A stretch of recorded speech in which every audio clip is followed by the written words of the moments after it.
আপনি যদি সারা দিনে শুধুমাত্র নবীজির প্রতি দরুদ প্রেরণ করার আমলটাই জিকির হিসাবে সবচেয়ে বেশি করেন, দোয়া হিসাবে যদি এটাই আপনি সারাদিন করতে থাকেন, তো আপনার জন্য যথেষ্ট হবে আল্লাহর কাছে। আর কিছু না চাইলেও চলবে, আর কিছু না চাইলেও চলবে। দুরুদ মানে হলো নবীজির জন্য দোয়া করা। টেরও পাবেন না কত জায়গায় আল্লাহ অনুগ্রহ করেছেন, আল্লাহ বাঁচাই দিয়েছেন, একটুর জন্য শেষ হয়ে যান নাই। ওই যে দুরুদ পড়ছেন, আল্লাহ তাআলা রক্ষা করছে, আপনি খবরও নাই। আল্লাহ তাআলা আপনার প্রতি বিশাল একটা দান করছে, আপনি লক্ষ্য করেন নাই। ওই যে দুরুদ পড়ছেন একবার, 10 রহমত হবে। এভাবে যত দুরুদ পড়বে সে তত রহমত এবং অনুগ্রহ পাবে। এক সাহাবী বলেছেন, ইয়া রাসূলুল্লাহ, আমি আমার দোয়ার কত অংশ আপনার জন্য রিজার্ভ রাখবো? আমি তো আল্লাহর কাছে অনেক কিছু চাইবো, অনেক কিছু নিবেদন করব, আপনার জন্য যেন আল্লাহ রহমত নাজিল করে, এটাই হলো দুরুদ। এই দুরুদটা আমি কি পরিমাণ রাখবো? 4/1 3/1, অর্ধেক? এরপরে সাহাবী বলছেন, আসলে যদি সবগুলোই করি, উনি এক একটা পার্সেন্টেজ বলছেন, আর নবী করিম সাল্লাল্লাহু আলাইহি ওয়াসাল্লাম বলছেন যে, তাকে বোঝাচ্ছেন যে আরো বেশি করতে পারলে ভালো হয়। তো সাহাবী বাড়াইতে বাড়াইতে শেষ পর্যন্ত বলেন যে, আমার দোয়া যদি সবগুলো আপনার জন্য করি, আমি যদি আর কোনো দোয়া না করি, শুধু আপনার জন্যই দোয়া করি, নবী করিম সাল্লাল্লাহু আলাইহি ওয়াসাল্লাম তাকে সুসংবাদ দিলেন যে, তাহলে তোমার আর কোনো সমস্যা থাকবে না, সব সমস্যা দূর হয়ে যাবে, তোমার কোনো পেরেশানি থাকবে না। কারণ নবী করিম সাল্লাল্লাহু আলাইহি ওয়াসাল্লাম এর হাদিস থেকে স্পষ্টভাবে, একটি নয় বহু হাদিস থেকে প্রমাণিত, যে ব্যক্তি দুরূদটা নিয়মিত পাঠ করবে, সালাত আলান নবীটাকে যে ব্যক্তি আঁকড়ে ধরবে, সব সময় তার মুখ থেকে সালাত সালাত সালাম চলতে থাকে, এই ব্যক্তির সকল গুনাহ আল্লাহ মাফ করে দিবেন, সকল পেরেশানি আল্লাহ তাআলা মুক্ত করে দিবেন। ভাইরা আমার, দুরুদের আমলটা এত গুরুত্বপূর্ণ আমল। সবচেয়ে শ্রেষ্ঠ দুরুদ, সবচেয়ে উত্তম দুরুদ হলো দুরুদ ইব্রাহিম, যেটা নামাজে পড়েন। আর সবচেয়ে সংক্ষিপ্ত দুরুদ হলো সাল্লাল্লাহু আলাইহি ওয়াসাল্লাম। দুরুদের ব্যাপারে নবী করিম সাল্লাল্লাহু আলাইহি ওয়াসাল্লাম এক হাদিসে বলেছেন, আকসিরু আলাইয়া মিনাস সালাতি মিন ইয়াউমিল জুমআতি ওয়া লাইলাতিল জুমআহ। জুমার রাতে আর জুমার দিনে, অর্থাৎ বৃহস্পতিবার দিবাগত রাত আর জুমার দিন শুক্রবার, এই সময়গুলোতে তোমরা আমার প্রতি বেশি বেশি দুরূদ পাঠ করো। এই যে নবীজি বলছেন বেশি বেশি পাঠ করো, তাহলে দুরূদটা বেশি বেশি পাঠ করতে হবে। ঠিক একইভাবে 2 নম্বর যেটা, দ্বিতীয় আমল যেটা ইস্তিগফার, এটাও বেশি বেশি করতে হবে। কারণ ইস্তিগফার সম্পর্কে কোন কোন হাদিসের ভাষ্যের মধ্যে মান লাজিমাল ইস্তিগফার ভাষ্য এসেছে, অর্থাৎ যে ব্যক্তি ইস্তিগফারকে আঁকড়ে ধরবে, এটাকে কন্টিনিউয়াসলি করবে, ইস্তিগফার কখনো ছাড়বে না, সবসময় তার মধ্যে ইস্তিগফার অব্যাহত থাকবে, ওই ব্যক্তিকে আল্লাহ রাব্বুল আলামিন বিভিন্ন পেরেশানি থেকে সারপ্রাইজড হওয়ার মতো এমন এমন পথ বের করে দিবে যে সে চিন্তাও করে নাই। তার পেরেশানি থেকে মুক্তির পথ আল্লাহ তাআলা দেখায় দিবেন। ইস্তিগফার কিভাবে করবেন ভাই? ইস্তিগফার এমন একটা আমল, এটা ছাড়া তো আমাদের উপায় নাই ভাই। ইস্তিগফার আমাদের দুনিয়ার পেরেশানি দূর করবে, আখিরাতের পেরেশানি দূর করবে। দুনিয়ার পেরেশানি, আমাদের বিপদ আপদ মুসিবত, এগুলো, রিজিকের অনটন অভাব, এগুলা। আর আখিরাতের পেরেশানি হলো আমাদের পাপ গুনাহ, এগুলা। কোরআনে কারিমে আল্লাহ রাব্বুল আলামিন সূরা নূহের মধ্যে আল্লাহ নবী নূহ আলাইহিস সালাম তার সম্পর্কে বলছেন, ফাকুলতুস্তাগফিরু রাব্বাকুম ইন্নাহু কানা গাফফারা ইউরসিলিস সামাআ আলাইকুম মিদরারা ওয়া ইউমদিদুকুম বিআমওয়ালিন ওয়া বানিন ওয়া ইয়াজআল লাকুম জান্নাতিন ওয়া ইয়াজআল লাকুম আনহারা।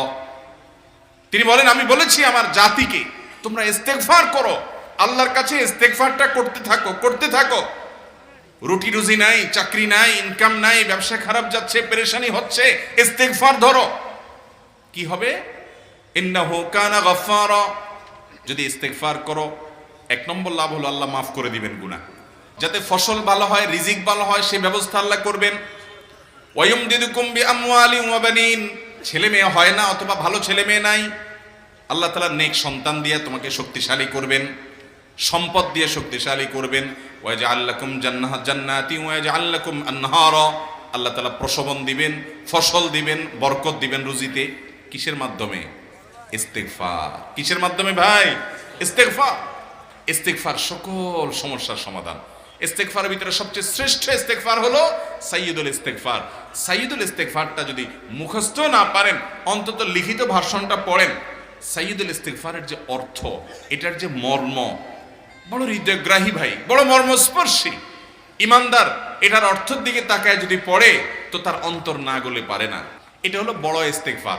এত বড় ইস্তিগফার পড়তে পারেন না, কোনো পেরেশানি নাই, কোনো অসুবিধা নাই। সবচেয়ে ছোট ইস্তিগফার হলো আস্তাগফিরুল্লাহ, আস্তাগফিরুল্লাহ, আস্তাগফিরুল্লাহ।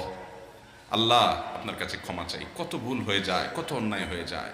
ভাইরা আমার, এটা হলো রিমুভার। ভুল করে কিছু লিখছেন, রিমুভ করে ফেলছেন, শেষ হয়ে গেছে। আপনি ঘন ঘন ইস্তিগফার পড়তে থাকেন। অগণিত ভুল হয়, অগণিত ত্রুটি হয়, বারবার ইস্তিগফার এগুলোকে সবগুলোকে শেষ করে দেয়। ভাইরা আমার, নিরাপত্তা এনে দেয়। আল্লাহ কোরআনে কারিমে বলেছেন যে আপনার রব আপনার কওমের প্রতি আযাব নাজিল করবেন না যদি আপনি থাকেন।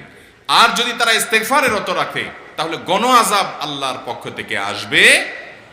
চলতে ফিরতে আস্তাগফিরুল্লাহ ওয়া আতুবু ইলাইহি, অথবা শুধু আস্তাগফিরুল্লাহ। আরেকটা ইস্তেগফার হাদিসে বর্ণিত, আস্তাগফিরুল্লাহাল্লাযী লা ইলাহা ইল্লা হুয়াল হাইয়ুল কাইয়্যুম ওয়া আতুবু ইলাইহি ওয়া লা হাওলা ওয়া লা কুওয়াতা ইল্লা বিল্লাহ। এটাও ইস্তেগফার। তাহলে একটা বড় ইস্তেগফার, একটা মিডিয়াম, একটা ছোট, যার যেটা সুবিধা হয় এটা পড়েন। বড়টা হলো সাইয়্যিদুল ইস্তেগফার, সবচেয়ে শ্রেষ্ঠ ইস্তেগফার যেটা হাদিসে বর্ণিত হয়েছে। সাইয়্যিদুল ইস্তেগফার নবীজি সকাল সন্ধ্যা পাঠ করতেন, বিভিন্ন সময় পাঠ করতেন, রাতে পাঠ করার কথা বলতেন। সাইয়্যিদুল ইস্তেগফার পাঠ করলে আল্লাহ রাব্বুল আলামিন ওই দিনে, ওই রাতে, ওই ব্যক্তি মারা গেলে তার সব গুনাহ খাতা মাফ করে তাকে জান্নাত দিবেন ইনশাআল্লাহ। অতএব ভাইরা আমার, সাইয়্যিদুল ইস্তেগফার সবচেয়ে বড়, আস্তাগফিরুল্লাহাল্লাযী লা ইলাহা ইল্লা হুয়াল হাইয়ুল কাইয়্যুম ওয়া আতুবু ইলাইহি ওয়া লা হাওলা ওয়া লা কুওয়াতা ইল্লা বিল্লাহ।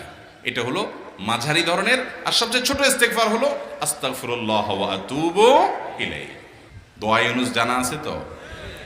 লা ইলাহা ইল্লা আনতা সুবহানাকা ইন্নী কুনতু মিনাজ জালিমিন। ভাইরা আমার, অর্থের দিকে তাকায়া মাঝে মধ্যে মোবাইল টোবাইল সব ফালায় রেখে একটু আল্লাহর সাথে কথা বলবেন, আল্লাহর সাথে একটু কানেক্টেড হওয়ার চেষ্টা করবেন, আল্লাহর সাথে একটু সংযুক্ত হওয়ার চেষ্টা করবেন। ডিসকানেক্টেড তো পুরো লাইফটা কাটাই দিলেন, একটু কানেক্টেড হওয়ার চেষ্টা করেন। প্রতিদিন কিছু সময় বসে একটু জিকির করেন, চলতে ফিরতে একটু আল্লাহকে সময় দেন। অর্থের দিকে তাকান, কত মর্মস্পর্শী। লা ইলাহা ইল্লা আনতা, আল্লাহ আপনি ছাড়া কোনো সত্যিকারের মাহবুদ নাই, উপাস্য নাই। সুবহানাক, আপনি পবিত্র, আমি আপনার পবিত্রতা জ্ঞাপন করছি। ইন্নী কুনতু মিনাজ জালিমিন, তবে আমি সেসব মানুষদের অন্তর্ভুক্ত যারা নিজের প্রতি নিজে জুলুম করেছে, অবিচার করেছে, অন্যায় করে আমার নিজের পায়ে নিজে কুড়াল মেরেছি বহু। অতএব আপনি আমাদের প্রতি রহম করেন। এই দোয়া পাঠ করে আপনারা সবাই জানেন আল্লাহর একজন নবী, তিনি জীবনের সবচেয়ে কঠিন পরিস্থিতির মুখোমুখি হয়ে এমন বিপদে পড়েছেন যে বিপদ থেকে উদ্ধারের কোনো পথ ছিল না। দুনিয়াবী সকল সিস্টেম বলবে যে সমুদ্রে নিক্ষেপিত হয়ে বিশাল বড় সমুদ্রের প্রাণী মাছের পেটে চলে গেলে সে মানুষ আবার বাঁচে কিভাবে? মুহূর্তের ভিতরে তো মারা যাবে অক্সিজেনের অভাবে। এটাই দুনিয়ার সিস্টেম বলে। আল্লাহ তাআলা লৌকিক সিস্টেমের ঊর্ধ্বে রেখে আল্লাহ তাআলা তাকে এই বাক্য পাঠ করার কারণে, এর মাধ্যমে আল্লাহ তাকে মুক্তি দান করেছে। এবং আল্লাহ তাআলা এই ঘটনা কোরআনে উল্লেখ করার পর একটা সুসংবাদ বলছেন আমাদের সবার জন্য, বিরাট বড় আনন্দের সংবাদ। আল্লাহ বলেছেন, ওয়াকাযালিকা নুনজিল মুমিনিন। এই বাক্য